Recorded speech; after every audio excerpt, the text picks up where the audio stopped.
Assalamualaikum warahmatullahi wabarakatuh. Halo semua, kami dari kelompok 6 akan mempresentasikan hasil penelitian kami terhadap peristiwa Rengas Dengklok. Penelitian ini akan dibagi menjadi beberapa bagian. Yang pertama, pemilihan topik. Yang kedua, ada heuristik. Yang ketiga, ada verifikasi. Yang keempat, ada interpretasi. Yang kelima, ada historiografi. Dan yang keenam, ada cara penelitian atau metode penelitian yang kami gunakan. Dan yang terakhir atau yang ketujuh adalah kesimpulan dari penelitian kami.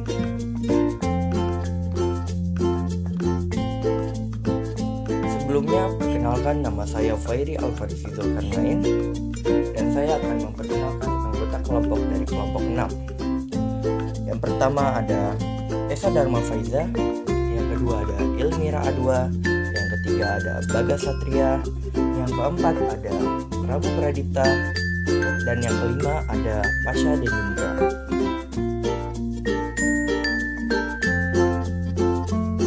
Di bagian pertama kita ada pemilihan topik. Topik atau peristiwa yang akan kita pilih dalam pembahasan kali ini adalah peristiwa Rengas Dengklok pada tanggal 16 Agustus tahun 1945.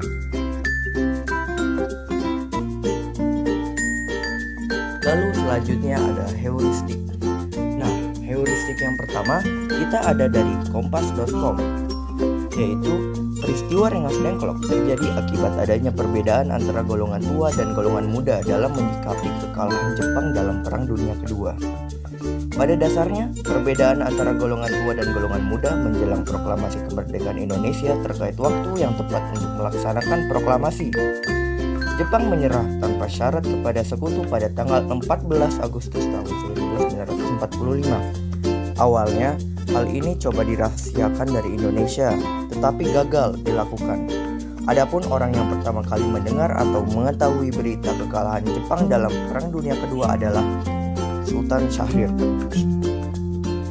Tindakan pertama yang dilakukan oleh para pemuda Indonesia setelah mendengar berita kekalahan Jepang adalah menemui Bung Karno dan Bung Hatta untuk segera menyelenggarakan proklamasi kemerdekaan.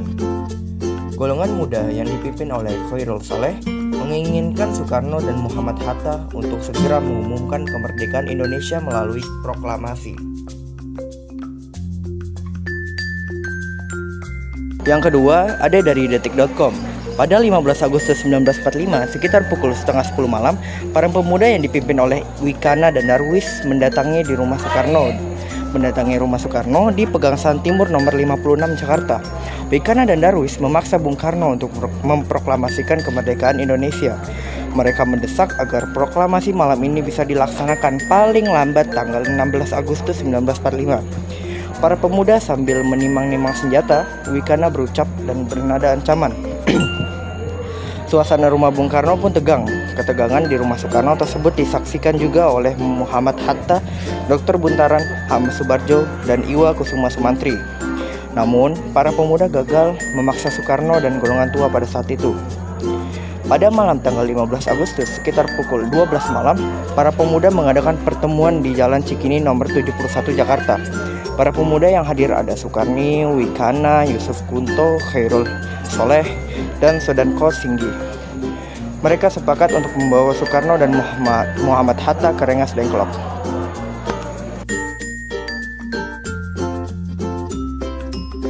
Peristiwa Rengas Dengklok merupakan aksi penculikan terhadap Soekarno dan Muhammad Hatta yang dilakukan oleh sekelompok pemuda. Beberapa pemuda yang terlibat dalam penculikan ini antara lain Sukarni, Wikana, dan Khairul Saleh.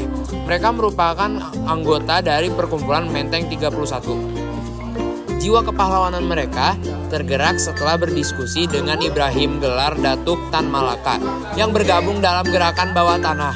Pada 16 Agustus 1945, Soekarno bersama dengan Fatmawati dan Guntur Soekarno Putra yang saat itu berusia 9 bulan serta Muhammad Hatta dibawa ke Rengas Dengklok oleh Sodanco Singgi, seorang anggota PETA dan sejumlah pemuda lainnya.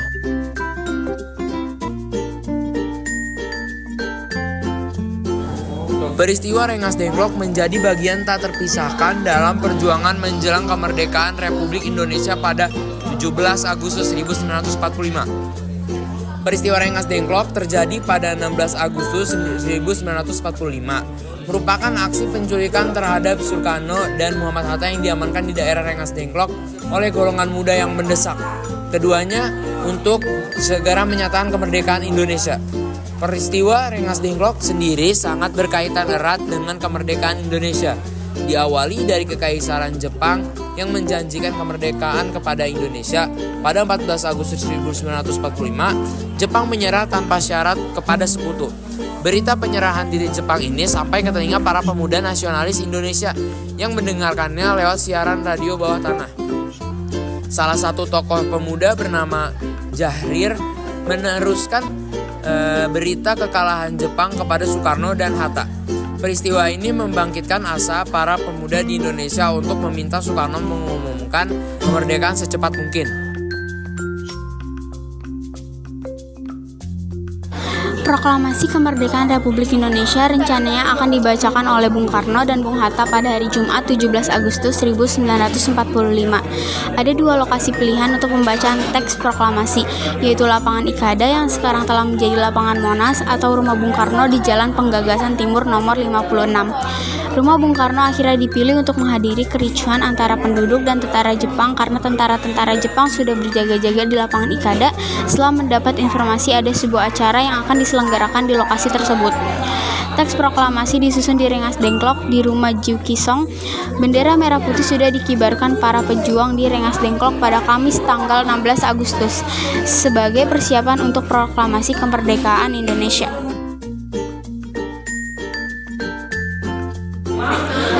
C. Verifikasi. 1. 15 Agustus 1945, kekalahan Jepang dalam Perang Dunia II telah resmi diumumkan melalui pernyataan Kaisar Hirohito.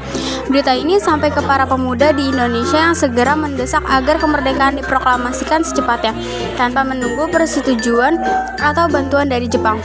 2. 16 Agustus 1945 dini hari, kelompok pemuda yang dipimpin oleh Sukarni, Wikarna, dan Chairul Saleh merasa khawatir bahwa Soekarno dan Hatta tidak akan segera memproklamasikan kemerdekaan untuk itu. Maka mereka merencanakan penculikan Soekarno dan Hatta dengan tujuan menjauhkan mereka dari pengaruh Jepang yang masih ada di Jakarta. 3. 16 Agustus 1945 pagi hari, Soekarno dan Hatta dibawa ke Rengas Dengklok, sebuah daerah terpencil di Karawang, Jawa Barat. Di sana para pemuda berusaha membujuk Soekarno dan Hatta untuk segera memproklamasikan kemerdekaan Indonesia. 4. 16 Agustus 1945 siang hari di Rengas Dengklok terjadi perdebatan antara para pemuda dan Soekarno-Hatta. Soekarno menegaskan bahwa proklamasi harus dilakukan dengan pertimbangan yang matang, sementara para pemuda mendesak agar proklamasi dilakukan secepat mungkin tanpa menunggu Jepang. 5. 16 Agustus 1945 sore hari di Jakarta terjadi negosiasi antara perwakilan pemuda termasuk Ahmad Subarjo dan kelompok tua yang mendukung Soekarno-Hatta.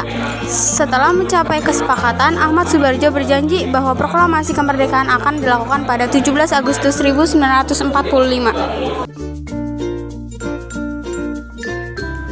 16 Agustus 1945 malam hari, Soekarno dan Hatta akhirnya dibawa kembali ke Jakarta setelah mencapai kesepakatan dengan para pemuda.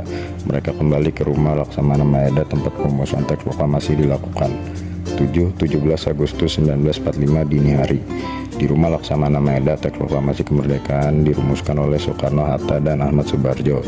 Soekarni mengusulkan agar Soekarno dan Hatta yang menandatangani teks tersebut. 17 Agustus 1945 pagi hari, Soekarno membacakan teks proklamasi kemerdekaan Indonesia di kediamannya di Jalan Pegangsaan Timur nomor 56 Jakarta yang menandai lahirnya Republik Indonesia.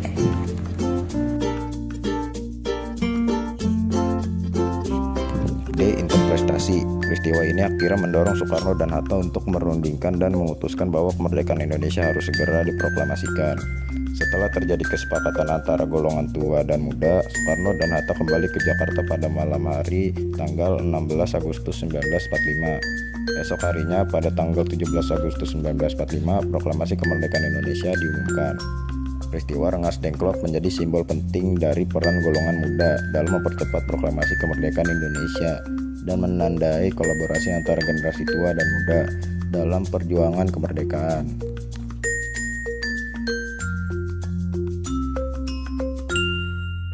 Selanjutnya adalah historiografi. Peristiwa Rengas Dengklok terjadi pada 16 Agustus 1945. Sehari sebelum proklamasi, peristiwa ini melibatkan penculikan oleh sekelompok pemuda terhadap Soekarno dan Muhammad Hatta, dua tokoh penting dalam perjuangan kemerdekaan Indonesia.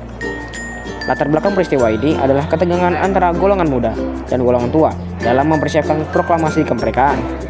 Golongan muda yang terdiri dari tokoh-tokoh seperti Soekarni, Wikana, dan Khairul Saleh mendesak agar proklamasi segera dilaksanakan tanpa menunggu keputusan Jepang yang saat itu masih menjajah Indonesia.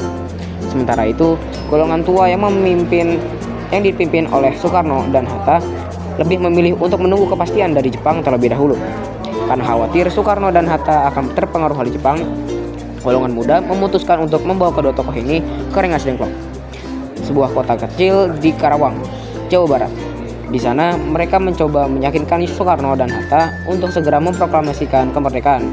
Namun Soekarno tetap bersikeras untuk menunggu keputusan dari pemerintah Jepang.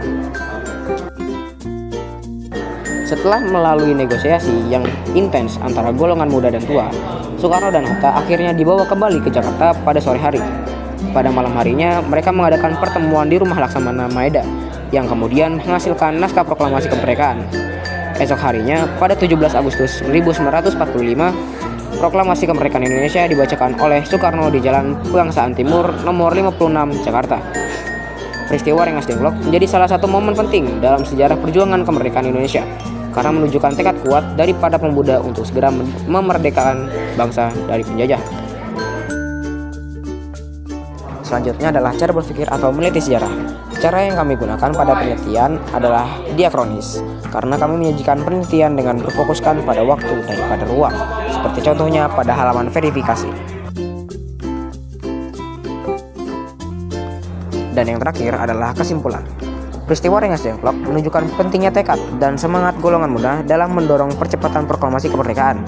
Meskipun terdapat perbedaan pandangan, pada akhirnya semua pihak sepakat untuk mengesampingkan perbedaan demi kepentingan nasional. Peristiwa ini menjadi salah satu momentum krusial yang membawa Indonesia menuju kemerdekaan.